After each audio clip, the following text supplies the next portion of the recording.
reasons we went to 3 zones for Prototype 2 was feedback from the players. They really wanted a better visual world. They wanted a world that they could really be immersed in. And by going to 3 distinct zones, what it meant was that we could give a greater level of memory and resources and just focus and attention that our artists could deliver to each zone to make them absolutely stunning and beautiful and a rich environment to play with. It's enabled us to provide the player with different challenges, different experiences, and give the player something unexpected whenever they progress forwards. We wanted to have 3 areas where we could have sort of a military zone, a pristine zone, and an infected zone, and have them stand on their own.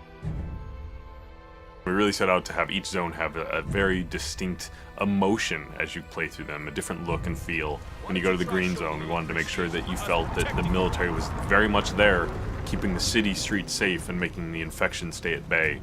So you get a greater military population, you get less destroyed buildings, less papered over buildings. They tried to make it look pretty and nice. Our responsibility is sell the story, sell the mood and the feel of the location. So you will see lots of guys sitting on the sidewalks, leaning against the buildings, kind of hiding. We also focused on having a dynamic exposure so that you could have dark areas and bright areas, and having the camera really adjust for that. So it didn't feel like this monotone area of just constant intensities. A lot of the threat that you find in the green zone is slightly more insidious. It's kind of hidden away. It's not as overt as in the yellow zone where there's military absolutely everywhere, but as you dig deeper into the green zone, you start to understand that it has its own set of secrets in there, which I'm not going to go into details in this particular conversation. The yellow and the green zone represent sort of the progression to the red zone. The green zone starts out as a living normal civilization where people are still going about their daily work. They're still doing their normal things. The yellow zone is more of a camp where things have gone wrong. They've moved people in, they've moved people out. It's a military quarantine zone.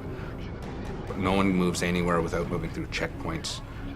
Your yellow zone, we really wanted that feeling of oppression. We really wanted that feeling of too many people crowded into a small space.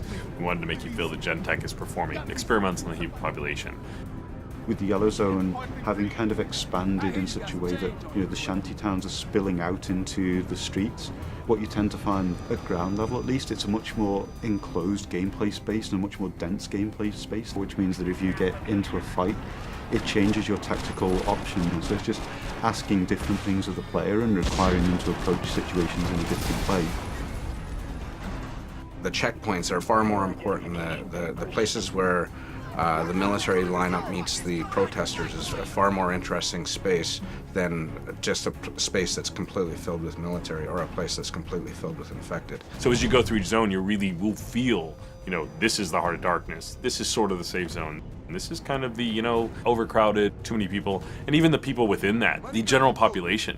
You'll feel what those people are feeling. When you get to the green zone, you've got people milling about much more naturally, and then when you get to the red zone, you're going to be hard-pressed to find just Joe civilian. You're going to find a lot of infected. You're going to find a lot of people worried for their life. So the zones are actually unlocked in a linear sequence as you go through the game. So you'll start out in the yellow zone, and then through the course of events you get dragged on into the next zone and then the zone after.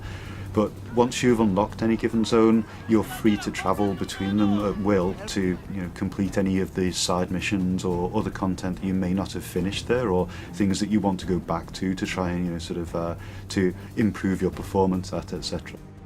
Prototype 2 is still very much a completely open world game where you have total flexibility to go wherever you want and do whatever you want whenever you want.